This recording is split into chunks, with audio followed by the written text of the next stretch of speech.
또다시 토트넘이 어쨌든 역전승에 성공을 했습니다. 꾸역승을 성공했는데 일단은 본머스가 굉장히 수비 라인을 많이 내린 상태에서 아주 수비적인 축구를 했던 경기였어요. 그러니까 최근에 그 파커 감독이 경질이 된 다음에 게리 오닐이 감독 대행을 하고 있는 상황인데 상대 팀의 상황에 따라서 적절하게 경기 운영을 한다 라는 칭찬을 받고 있거든요.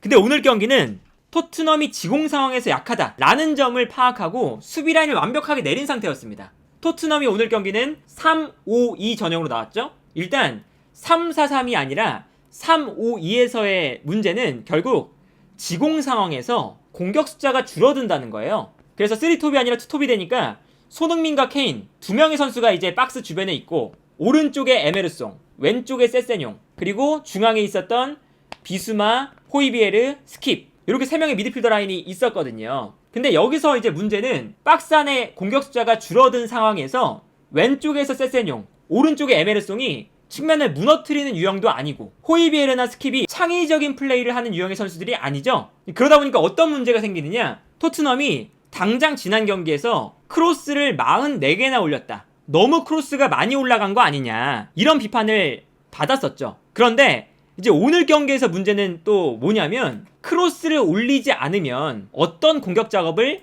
만들 수 있느냐, 이 물음이 나오는 거거든요. 본머스가 밀집 수비를 하니까 크로스를 안 올리면 토트넘이 무엇을 할 수 있느냐 라는 거거든요.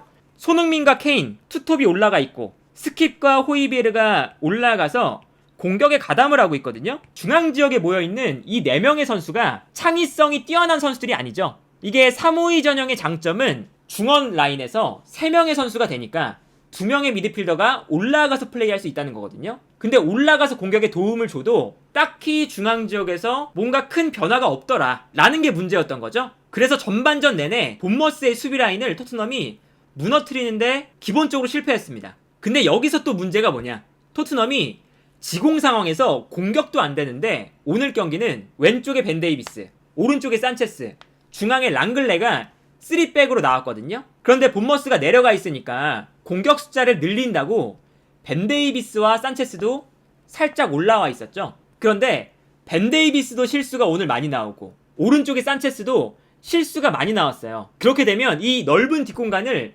랑글레가 커버를 해야 된다는 이야기가 되는데 랑글레가 스피드가 느린 선수죠. 그러다 보니까 본머스가 역습할 때 수비 라인이 불안하다는 점을 계속 본머스가 공략을 했던 거예요. 본머스가 뭐 역습이 엄청나게 체계적이거나 엄청나게 날카로운 역습을 한 것도 아니거든요. 오늘 공격 패턴은 본머스가 앞선에 있는 무어 혹은 솔랑케 혹은 빌링 같은 선수가 올라가서 3백에 한 명씩 붙잡아 두고 전방으로 볼을 뿌려주는 그런 단순한 패턴이었는데 여기서 이 3백이 본머스의 이 체격 조건이 좋은 3톱에게 1대1 상황에서 계속 지는 상황이 나왔습니다. 그리고 수비적으로도 계속 산체스, 랑글레, 벤 데이비스, 뭐 후반전에 들어온 다이어까지 계속 이 본머스의 공격을 놓치는 장면들이 많았어요. 본머스가 수비에서 공격으로 나올 때 단순하게 그냥 앞선에 있는 선수에게 길게 볼을 처리하는 장면이거든요. 솔랑케가 내려와서 볼을 받는데 솔랑케를 마크하는 선수가 단 한 명도 없습니다. 산체스, 에메르송 이 두 선수가 견제라도 해줬어야 되는데 본머스가 그냥 단순하게 전방으로만 볼을 붙여줘도 이게 통하는 거죠. 그러니까 오늘 경기의 이 토트넘의 문제는 지공 상황에서 공격 패턴이 없다, 첫 번째. 두 번째는 역습을 당할 때 수비 라인에서 계속 실수가 나온다. 계속 이제 이런 문제가 반복이 되는 거거든요. 공격도 안 좋고 수비도 안 좋다. 토트넘이 공격하다가 볼을 끊기는 상황이거든요. 산체스가 올라와서 압박을 합니다. 워낙에 토트넘의 수비 라인이 높으니까. 근데 볼을 끊어내지 못하니까 본머스가 전방으로 패스를 보내주죠. 그래서 이 다음 장면을 보면 본머스의 공격수가 이미 토트넘의 수비수보다 많은 상황이에요. 그러면서 랑글레가 혼자서 2명의 본머스 선수를 막아야 되는 상황이 나옵니다. 그리고 뭐 왼쪽에서 세세뇽 혹은 뭐 벤 데이비스 이런 선수들이 올라갔다가 내려오는 타이밍이 늦는 상황이죠. 그래서 오늘 이제 실점 장면 보시면요, 얼마나 안 좋냐. 이제 이 장면은 왼쪽 라인에서 이제 손흥민과 세세뇽이 볼을 주고받다가 볼을 빼앗기는 장면이죠. 여기서 볼을 빼앗긴 이후에 본머스가 공격으로 이제 뛰어나갑니다. 여기서 본머스가 이때도 단순해요. 앞으로 볼을 붙여주고 윙백은 측면으로 달려나가요. 랑글레는 중앙에 있는 솔랑케와의 몸싸움에서 완벽히 패배를 했고요. 그리고 측면에서는 뛰어들어가는 본머스의 윙백에게 벤 데이비스가 스피드적인 측면에서 패배하는 모습입니다. 그래서 이거를 이제 뭐 다른 각도로 보면 랑글레가 붙었지만 본머스의 공격수인 솔랑케가 볼을 받아서 몸싸움을 이겨내는 모습을 볼 수가 있고, 윙백이 측면으로 달려나갈 때 벤 데이비스가 스피드를 못 따라가는 장면이에요. 그래서 너무나 쉽게 솔랑케가 볼을 받아서 뛰어나가는 윙백에게 패스를 보내줍니다. 뛰어들어가는 본머스의 윙백에게 완벽하게 토트넘의 수비 라인이 무너지는 장면이고, 뒷공간을 허용하면서 너무나 쉽게 본머스가 무어에게 패스, 무어가 득점을 만드는 장면입니다. 그러니까 이렇게 토트넘의 문제는 공수양면으로 너무나 안 좋아요. 일단 지공 상황에서 특히나 크로스가 아니면 제대로 된 공격 찬스를 못 만든다. 그러니까 계속해서 턴오버가 나오고 역습을 당한다. 수비 라인에서는 수비가 불안하니까 라인을 올렸다가 계속 역습을 당한다. 이게 문제인 거거든요. 계속 이게 반복이에요. 후반전에도 이제 두 번째 골 실점할 때도 이게 수비적인 미스가 너무나 크게 나옵니다. 세세뇽이 볼을 전개하다가 빼앗겼거든요. 그래서 본머스가 이제 왼쪽 라인에서 볼을 뺏어서 공격을 전개하는 장면이에요. 아까 첫 번째 골하고 좀 유사하죠. 크로스를 이제 올려주는데 크로스가 올라갈 때 압박을 하는 선수가 아무도 없습니다. 본머스의 박스 안에는 제공권에 뛰어난 무어가 있죠. 그러다 보니까 너무나 편안하게 크로스를 올렸고, 중앙에 있었던 무어가 제공권 싸움에서 이겨내면서 득점을 만드는 장면이었습니다. 본머스가 역습할 때 계속해서 역습을 너무나 편안하게 허용했다. 이게 일단 가장 큰 문제였고요. 그러다 보니까 토트넘이 후반전에 두 골을 실점한 이후에 선택한 전술은 또 뭐냐? 결국에 크로스였어요. 지난 경기에서 44번의 크로스를 올렸어요. 지난 경기에서. 근데 이번 경기는 크로스 기록을 지난 경기 대비 갱신을 했습니다. 오늘 경기에서 코너킥을 포함해서 53개를 올렸고요. 코너킥이 19개니까 오픈 플레이 상황에서는 크로스를 34개 올렸습니다. 그렇다고 크로스 전략이 그렇게 위협적이었느냐? 그런 것도 아니죠? 이 중원 라인에서 뭐 창의적인 플레이를 해줄 수 있는 선수가 없으니까 측면으로 보내고, 측면에서 크로스. 근데 측면에서 크로스가 올라올 때 박스 안에 일단 선수들을 엄청나게 많이 배치시켜 놓죠. 뭐 손흥민뿐만 아니라 케인, 세세뇽, 에메르송 로얄 다 지금 박스 안에 들어가 있는 모습입니다. 토트넘의 문제가 결국에 여기 있는 거죠. 크로스를 너무 올려서 비판을 많이 받는데, 크로스가 올라오지 않으면 토트넘이 지공 상황에서 별달리 해볼 수 있는 게 없어요.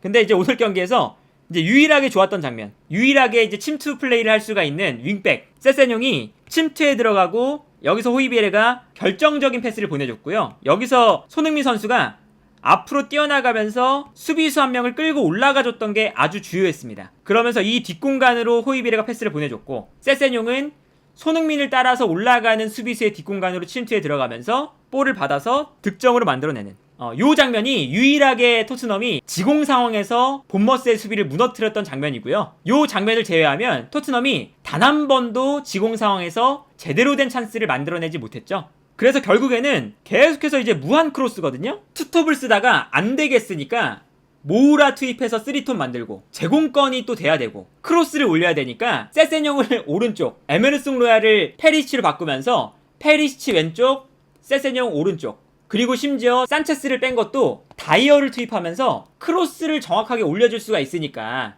산체스보다는 결국에 또 이 교체들이 무한 크로스였던 거예요. 오늘도 이 무한 크로스가 그렇게까지 위협적이지도 않았습니다. 결국에 근데 역설적으로 꾸역승을 만든 건 이 무한 크로스, 그리고 무한 코너킥 전술에서 득점이 나왔거든요. 그러니까 이게 참 아이러니한 거죠. 오늘 본머스가 중간에 실수를 했어요. 어쨌든 토트넘이 이 수비 뒷공간에 대한 대처가 매우 아쉬운 팀인데, 본머스가 공격 숫자를 한 명 줄이고 역습에 대한 무게를 줄였죠. 그러다 보니까 토트넘이 밀집 수비를 상대로 계속 크로스를 올린 거예요. 근데 여기서 토트넘이 이번 시즌의 강점 중에 하나, 세트피스 전술, 비오 코치를 영입하면서 승점을 가져올 수 있는 가장 강력한 힘이거든요. 어떤 크로스 전략이 있냐면요, 지난 경기 스포르팅전에서 득점하는 걸 보면요, 비슷한 전략이 계속 있어요. 어떤 게 있냐, 코너킥이 올라올 때 키가 큰 선수들, 케인 같은 선수들이 뒤로 돌아뛰고요, 반면에 페리시치나 랑글레나 이렇게 제공권이 좋은 선수 한 명만 앞으로 달려나와요. 손흥민이나 페리시치가 크로스를 올릴 때 짧게 크로스를 올려주고 앞으로 달려나오면서 머리를 맞춰서 뒤로 볼을 보내줍니다. 이게 이제 토트넘의 코너킥 패턴 중에 하나가 됐거든요. 손흥민 선수가 코너킥을 올릴 때 오늘 계속 짧게 보내줬거든요. 근데 코너킥의 횟수가 많아지니까 토트넘이 준비해왔던 코너킥 패턴을 여러 가지 섞기 시작합니다. 득점이 나올 때 재밌었던 게 뭐냐? 손흥민 선수가 계속 코너킥을 차다가 페리시치가 들어와서 페리시치가 코너킥을 차게 된 거죠. 키가 큰 선수들 케인, 벤탄쿠르, 랑글레 다 앞쪽으로 뜁니다. 그러니까 본머스의 수비가 앞쪽으로 다 달려나가요. 그런데 유일하게 한 선수 벤 데이비스만 먼 쪽 공간으로 뛰어나가죠. 페리시치의 크로스가 아주 멀리 돌아서 나왔고 여기서 벤 데이비스가 득점에 성공합니다. 어쨌든 꾸역승을 계속해서 해나가는 가장 큰 힘이거든요. 일단 코너킥을 올릴 수 있는 선수가 손흥민과 페리시치 두 명이다 보니까 두 선수가 찰 때 코너킥의 구질도 다르고 코너킥의 방식도 다르잖아요. 토트넘의 코너킥 패턴이 되게 다양해졌어요. 그래서 오늘 경기도 계속 짧게 크로스를 올리다가 페리시치가 나와서 길게 크로스를 올리니까 그거 한 방이 통해서 동점골을 만든 거죠. 역전골을 만들 때도 손흥민 선수가 계속 짧게 코너킥을 처리하다가 거의 유일하게 살짝 길게 크로스를 보냈거든요. 그게 또 벤탄쿠르에게 걸리면서 벤탄쿠르가 역전골. 토트넘이 이게 딜레마인 거죠. 근데 어쨌든 이 쉬운 3개의 크로스 중에 2개가 먹혀 들어가면서 역전을 이뤄냈어요. 경기력은 안 좋고 공격 자체가 너무 답답해요. 근데 그렇다고 크로스를 안 올리면 토트넘이 무얼 할 수 있느냐? 어쨌든 크로스로 꾸역꾸역 만드니까 이게 돌아버리는 거거든. 그리고 이게 손흥민 선수가 오늘 키패스를 6개 만들었어요. 6개. 근데 이 6개의 키패스 중에 5개가 프리킥 상황, 코너킥 상황에서 나온 키패스입니다. 키패스 수치가 손흥민 선수가 많긴 하지만 이게 결국엔 손흥민 선수를 크로스 셔틀처럼 사용을 한 거거든요. 이게 손흥민 선수를 활용하는 방법도 아니고요. 애초에 평점 사이트에서는 평점이 높을 수는 있겠지만 이게 손흥민 선수한테 절대 좋은 게 아니에요. 계속 코너킥 올리고 크로스 올렸다 라는 뜻이거든요.